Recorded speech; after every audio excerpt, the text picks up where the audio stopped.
Hidden camera ఉందా? Hidden camera ఉందా? Camera చూపించు, కెమెరా చూపించు తమ్ముడు, కెమెరా చూపించు, చూపించు సాయి, కెమెరా చూపించు. Show me the camera Sai. Light bulb పట్టుకున్నది హిడెన్ కెమెరా అంటే ఎట్లా సాయి నువ్వు? Boss very simple. ఒక్క నిమిషం, కావాలని డైవర్ట్ చేస్తున్నాడు. I want answer the question. కావాలని అడిగాడు, నేను సమాధానం చెప్తాను. వాళ్ళలాగా పారిపోయే బ్యాచ్ కాదు, వాళ్ళలాగా పరదాలు కట్టుకుని తిరిగే బ్యాచ్ నేను కాదు, వాళ్ళలాగా పరదాలు కట్టుకుని తిరిగే బ్యాచ్ కాదు, వాళ్ళలాగా పారిపోయే బ్యాచ్లు కాదు, వాళ్ళలాగా దుష్ప్రచారం చేసి పారిపోం. సొంత బాబాయిని లేపేసి మా పైన ఆరోపణలు చేశారు. హిడెన్ కెమెరా ఇప్పుడు వాళ్ళకి కావాలని ఆరోపణలు చేస్తున్నారు. ఎక్కడుంది హిడెన్ కెమెరా? Straight question. ఎవరొకరు నాకు చూపించండి. ఇంకా then I will take action. No questions on straight. అరే లైట్ బల్బ్ పట్టుకుని హిడెన్ కెమెరా దాంట్లో ఉందంటే ఎట్లా స్వామి? అని దాన్ని కావాలని కొంతమంది మీడియా అవుట్లెట్లు కావాలని దుష్ప్రచారం చేస్తున్నారు. నేను దాన్ని ఖండిస్తున్నా. వాస్తవాలు తెలుసుకోండి. I will stand for it. I will take action. ఎందుకు తీసుకోనండి? ఏం అక్క చెల్లెలు చెప్తే నాకు బాధ ఉండదా? భలే చెప్తారు మీరు. అరే జగన్ లాగానే చెల్లి అక్క ఇద్దరు చెల్లిని మెడబట్టి నేను బయటికి ఎంటలేదే, తల్లి నేను బయటికి ఎంటలేదే, మళ్ళా నాకు తెలీదా బాధ ఆవేదన? సో మీరు దయచేసి వాస్తవాలు తెలియకుండా ఆరోపణలు మటుకు నా పైన చేయొద్దండి. I want be very clear on the subject please. ఏదన్నా చాలా ఉన్నాయి కదనా. ఇప్పుడు మద్యం కేసు ఉంది, ఇసుక కేసు ఉంది, సినీ నటి కేసు ఉంది, భూ అక్రమాలు పెద్ద ఎత్తున వాళ్ళ బ్లూ మీడియా మిత్రుల విలేకరుల పేర్ల పైన కూడా మార్చుకునే ఉన్నాయి. అయినా నేను బయట పెడతా, మా మాటలు ఏం లేవు.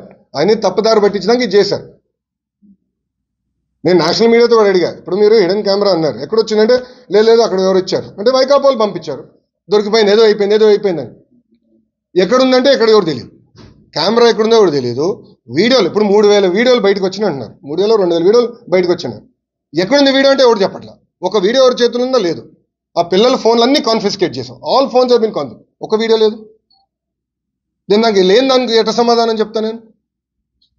ఇష్యూ జరిగింది కరెక్ట్, నలుగురు మధ్యలో ఏదో ఇష్యూ ఉంది. It is a love story between 4 people. దానికి what ever action it's to be taken will take, అధికారికంగా విల్ టేక్, నో ప్రాబ్లం. కానీ కెమెరా లేదు, వీడియోలు లేవు, తీసుకొచ్చి నన్ను అడిగితే నాకు ఏం సమాధానం చెప్తా? Straight question.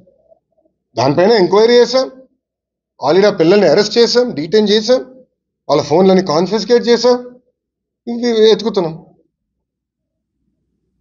సో రేపు వస్తే నేను ఐ టేక్ యాక్షన్. అంటే I will not let it go that easy. నేను ఎందుకు వదిలి పెడతానండి? ఇప్పుడు ట్రిపుల్ ఐటీ న్యూస్ వీడియోలో ఇష్యూ జరుగుతుంది, నేను కమిటీ వేసి పంపించా. అక్కడ ఆటోమేటిక్లీ ఇద్దరు నేను పీకేశాను. వాళ్ళు ఎవరు? వైకాపాలు పెట్టిన మనుషులు. తెలుసా మీకు? అది మీ బ్లూ మీడియా వాళ్ళ మనుషులే వాళ్ళు పెట్టారు. రేపు వాళ్ళందరూ నేను జైలుకి పంపిస్తాను. చూడండి, యూ వెయిట్ అండ్ వాచ్. పిల్లల ఆరోగ్యంతో ఎవరైతే చెలగాటాడో వాళ్ళందరూ జైలుకి వెళ్తారు. You wait and watch. నేను ఎందుకు వదిలి పెడతాను ఈజీగా? నేను విద్యాశాఖ మంత్రిగా నాకు ఉండదా బాధ? వాళ్ళు నా బిడ్డలు కదా, నేను ఎందుకు వదిలి పెడతాను? గ్యారంటీగా రేపు పంపిస్తాను. నేను రాత్రి నాకు రిపోర్ట్ వచ్చింది. నేను రాత్రి 7ంటికి ఈ గొడవలో కూడా నేను ట్రిపుల్ ఐటీ ఇష్యూ నేను వదిలిపెట్టలా. నేను రాత్రి నాకు కమిటీ పంపించా, హైయర్ ఎడ్యుకేషన్ సెక్రటరీ గారు వెళ్ళారు, నాకు నివేదిక వచ్చింది, చాలా కఠినంగా యాక్షన్ తీసుకున్నాను. I will not leave it.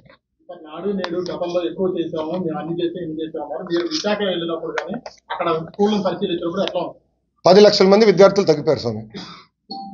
గత ప్రభుత్వం చేతగాంతనం వల్ల 5 సంవత్సరాల్లో 45 లక్షల మంది విద్యార్థుల నుంచి ఈరోజు 35 లక్షలు పడిపోయింది. ఎందుకు పడిపోయిందో చెప్పండి?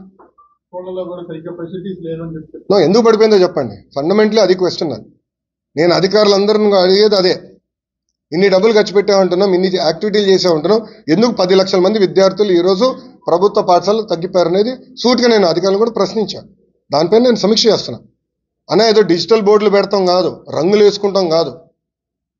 ఎందుకు ఈరోజు ప్రభుత్వ పాఠశాలల్లో 10 లక్షల మంది విద్యార్థులు తగ్గిపోయారనేది నాకు బాధ వేస్తుంది. దాన్ని నేను సమీక్ష చేస్తున్నా. ఇప్పుడు డిజిటల్ క్లాస్ రూమ్స్ ఈయన కనబెట్లా, అది బాబు గారు ఉన్నప్పుడే చేశారు. టేబుల్స్ కూడా బాబు గారు ఉన్నప్పుడే చేశారు. ఈయన కొత్తగా కనిపెట్టింది ఏం కాదు ఈయన. కానీ ఈరోజు ఎక్కడ నాకు బాధ వేస్తుందంటే, ఫస్ట్ ఆఫ్ ఆల్ గతంలో ఉన్న 2 విద్యాశాఖ మంత్రులు బేసిక్ సిస్టమ్స్ కూడా పెట్టుకుని పోయారు. అసలు స్కూల్లో ఎంతమంది విద్యార్థులు ఉన్నారు మాకు తెలియలేకపోతుంది. అది కంట్రోల్ చేసినాక నాకు టైం పడుతుంది. మిడ్ డే మీల్ పేమెంట్స్ ఇవ్వలేదండి. బ్లూ మీడియా గగ్గోలు చేస్తుంది. మీ నాయకులు మిడ్ డే మీల్స్ పేమెంట్ ఇవ్వాల. గుడ్లు పేమెంట్ 4 నెలలు బకాయిలు, చిక్కీ పేమెంట్లు ఒక 6 నెలలు బకాయిలు. పాపం ఎండిఎం వాళ్ళకి రావాల్సిన డబ్బులు పెండింగ్ పెట్టారు. ఆయాలకు రావాల్సిన జీతాలు 6 నెలలు బకాయిలు. మళ్ళీ ఎట్లా చేస్తాం? నేను వచ్చి సెక్రటరీ గారు తలపైన కూర్చుని నేను విడిపించుకున్నాను. నాకు ఏది గుడ్లకి bills, chikki bills, MDM bills అన్నీ సిస్టమేటిక్ చేస్తాను. మీరు చూస్తారు, నేను వదిలిపెట్టాను. నేను ప్రైవేట్ పాఠశాలలు కాంపిటీషన్ ఇవ్వబోతున్నా. You wait and watch boss. మీరు ఎట్లయితే చెడగొట్టారో దాన్ని సెట్ చేసే బాధ్యత నేను తీసుకుంటాను. మీరు చూడండి. Next question.